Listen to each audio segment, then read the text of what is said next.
Hey everyone, welcome back. This video is going to be a little bit different than my previous boss guides. It's going to be primarily a mechanics breakdown only.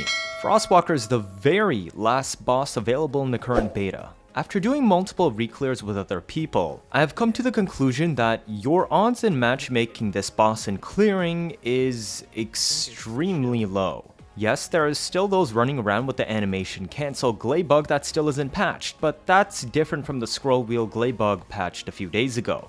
But if you do this fight properly, it has many requirements and mechanics as well as literal skill check issues that I doubt most players will be able to meet after just 1 week of gameplay. If you still need Devourer or Dead Bride clears for the beta achievement drops, come stop by my stream for our last day. I am still doing carry runs, but alright, so Frostwalker. First, it has absurdly high DPS requirements on the main body. It is obviously doable with less, as you probably know I've spent more time investing in my bunny than my weapons. But you need at least as good weapon builds as I showed in my Hangman video to even have a chance. Those builds were good enough for a comfortable Hanged Man run if you survive the mechanics, but those builds are also the absolute bare minimum for Frostwalker. There's really nothing special for me to point out except to try to get as much DPS as possible, as you cannot cheese this fight. Bring your best of the best. Shotguns do not work well here. Defense shredding mods or abilities can help for main body DPS. Second, someone on your team has to bring a properly built sniper rifle. Minimum 50k DPS. Higher is better, you have to hit your shots. If you miss more than 50% of your shots, this is not the job for you, but everybody can bring sniper rifles to help out in case of mess ups. What I mean is, if you trust your aim to hit small targets, absolutely invest into a good sniper build. You will literally be the reason whether the fight passes or fails. This is not optional, the fight is almost impossible to clear if no one brings snipers. I'll be explaining why in the mechanics section.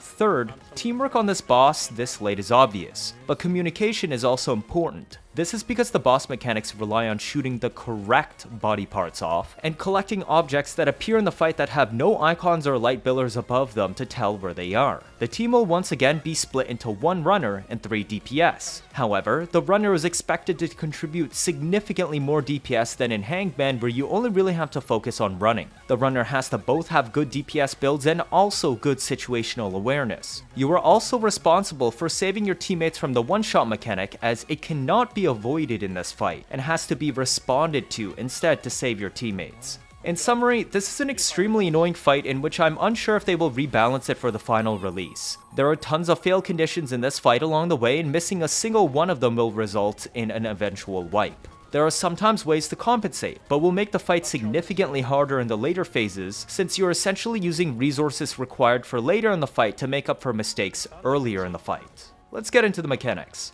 The boss structurally is identical to Gravewalker, the very first Colossi you ever faced. It has the same breakable parts. However, breaking parts on this fight is mandatory instead of optional. Breaking parts of this boss drops Embers. You need 6 Embers to turn into a flame. Flame state is required to survive the wipe mechanic the boss does. I'll explain more of that in the next section. The breakable parts of the Frostwalker do not all give the same amount of Embers. The arm wing things on its head, the big parts, they give 2 Embers each. The tiny sensor right behind the wing gives 4. The big sensor at the very top and center of its head gives 1. The eyeball at the front of its face gives 1 or 2, I don't remember. This means the boss can drop up to a total of 14 or 15 Embers. If you need 6 per wipe check, you don't have enough for 3 wipe checks. You have 2 options, either kill Frostwalker before the 3rd wipe check, or farm the missing 3 to 4 Embers. The trash fodder crabs Frostwalker spawns have a very low chance to spawn Embers, and can allow you to clear a 3rd wipe check if needed, or the 1st and 2nd wipe checks if you're missing 1 Ember and can't break parts anymore.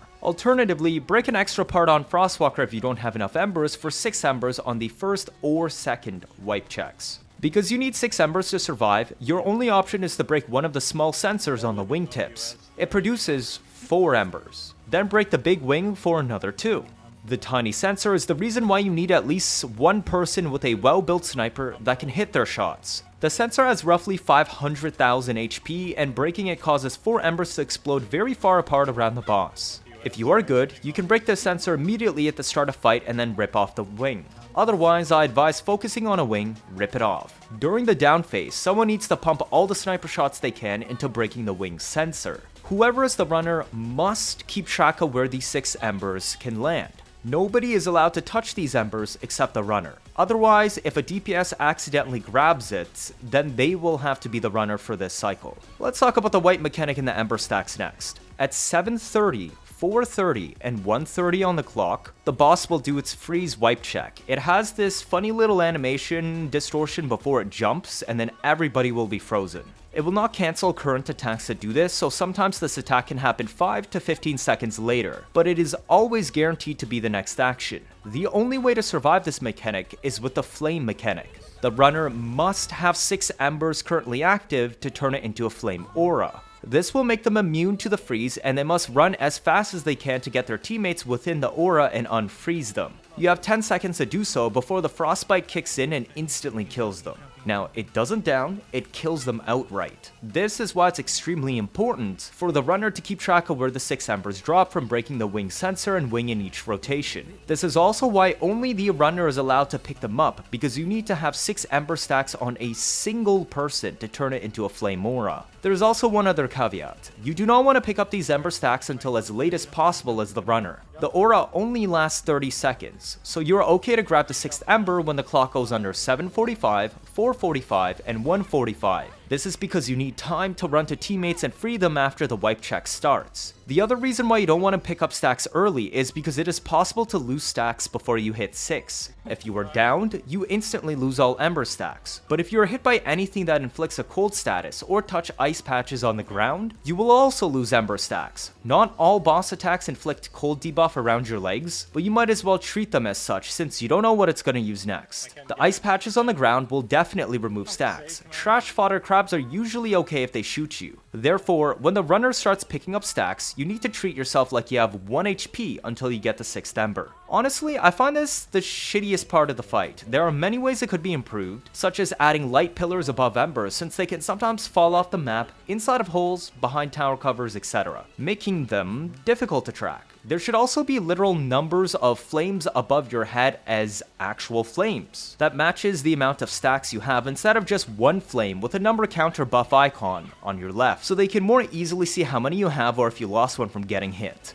Currently, I have to stare at this tiny icon to see if I missed an ember when running over it due to server lag or lost one from getting hit with a cold stack. Luckily, the super homing ice missiles the Frostwalker can shoot that are almost impossible to dodge do not remove ember stacks when they hit the runner. But yes, this is by far the worst part of the fight. Finally, the Enrage Mechanic. It's rather simple, but also annoying. When the boss enrages, you cannot break any parts off the body or grapple anymore and he becomes invincible. Therefore, you absolutely have to make sure you break parts in advance that have the 6 embers lying around on the ground before the enrage phases start. The frostbite wipe check is also independent of the enraged state, meaning the boss can do its wipe check even when it is not enraged. The boss never naturally unenrages, and the only way to force it to is by destroying the capsules on its kneecaps. There are 6.